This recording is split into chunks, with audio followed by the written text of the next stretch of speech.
My name is Joel Curtis. I'm one of the co-owners here at Totally Spoked. We're a full-service bicycle repair shop, sales and service.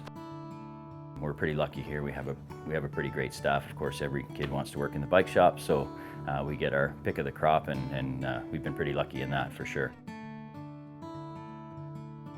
We'd always had that talk like, oh man, if we owned that bike shop, or if I owned that bike shop, what would we do? You know, what would we do differently? And we could do this and we could do that. That's a pretty romantic notion, to be able to do something you love.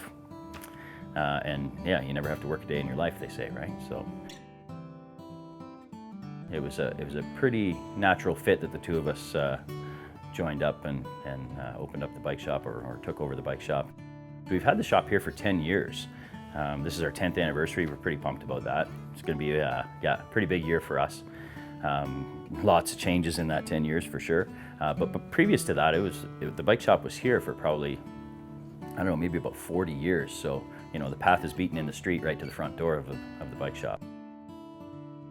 The business name was kind of fun. That was a lot of those discussions of that, what would we do if we had a bike shop thing, and the names came up there. And we wanted a little play on words, something pretty fun that regardless of age, they would understand that it has to do with a bike shop. There's some pretty creative minds in the cycling industry, so picking a name was hard because a lot of them were already taken. And that's part of how we came up with the little apostrophe in the name as well. So we've had lots of compliments on our name, and told a lot of great stories about it, and so that's how we differentiate ourselves, I suppose, is with that. I'm sure it irks the language police, but we have a lot of fun with it. You know, most bike shops you're going to find a passion about cycling for sure, but I think how we actually feel about the services and the products that we're selling really sets us apart for sure. It's not just bikes that we're selling here, that's for sure. It goes much deeper than that. There's a really great TED Talk called The Power of Why. And the tagline there, what we got out of that is, people don't buy what you do, they buy why you do it.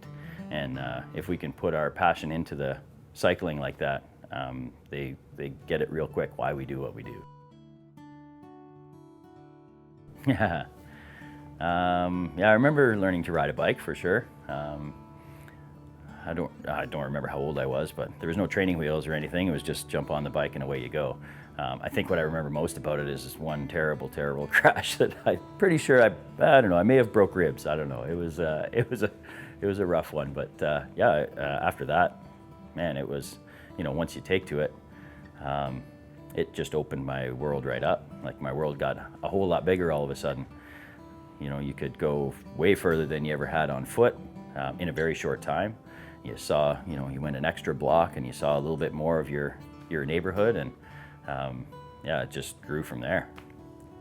I remember a place that we had, I don't know, we labeled it The Jumps, it was called, and it was just a place where everybody would go and ride, and we'd hang out there for the whole day. You know, if anybody was looking for anybody, that's where you'd find us.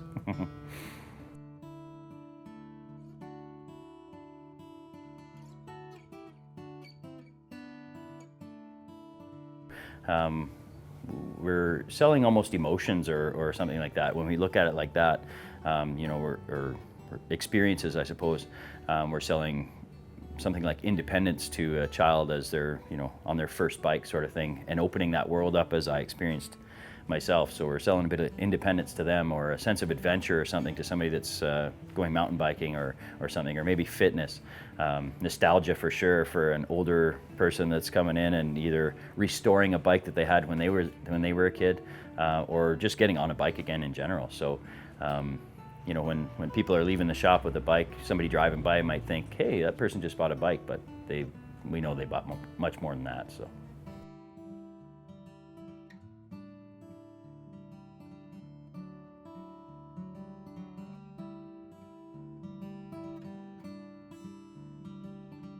What's changed in the last 10 years is, you know, definitely our product for sure. There's been and our services. It's ever changing, so we've had to evolve and offer more services and new product and just to stay on top of it. The other thing, I suppose, is our community involvement. So when other community leaders or perhaps service clubs or something like that see what we're doing out in the community, we get a lot of calls saying, that was really cool. Can you do something like that with our group or our service club or whatever?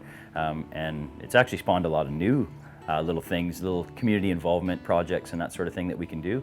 And yeah, just kind of opened us up to a lot more people. So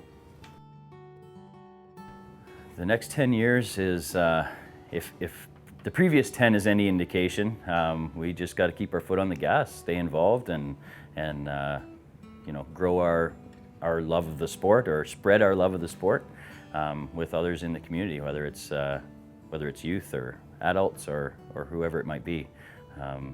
Yeah, it's not slowing down, that's for sure, especially the technical aspect of it. So we're even doing things like teaching people how to repair some minor repairs on their own bikes, just to, you know, to kind of help them out in that way, and stay on top of things.